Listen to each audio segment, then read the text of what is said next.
J'ai créé cette conférence « Subir sa vie ou en devenir acteur » parce que j'ai commencé la mienne en la subissant, comme beaucoup de gens. Petite fille, je voulais faire psychologue. Je voulais aider les gens.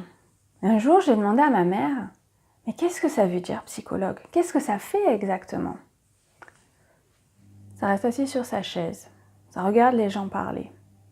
Ça hoche la tête de temps en temps. Premier choc. C'est pas ça que je voulais faire. J'ai bifurqué, je suis passée sur vétérinaire pour soigner les animaux. Et puis, là aussi, la réalité du métier de vétérinaire m'a un peu frappée. J'ai lâché. Je suis revenue sur psychologue. Je veux aider les gens, je veux les accompagner.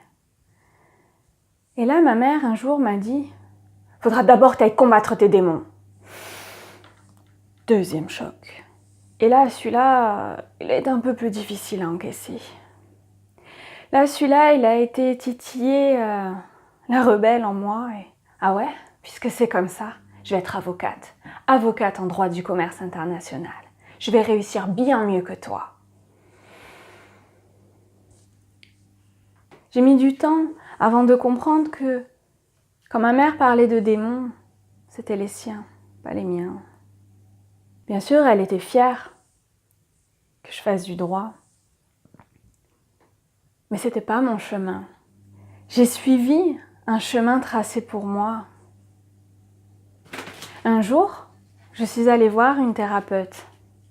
Et là, j'ai découvert qu'un psy, ça parle. Oui, pour de vrai, ça parle. Et là, ça a été un grand bouleversement. Tellement que j'ai arrêté mon master de droit du jour au lendemain. Et là, j'ai commencé à suivre mon chemin, à écrire ma propre histoire. Alors, j'ai pris du temps pour tracer mon propre chemin, pour être acteur de ma vie. Il y a eu des croyances à lâcher, il y a eu des obstacles à franchir.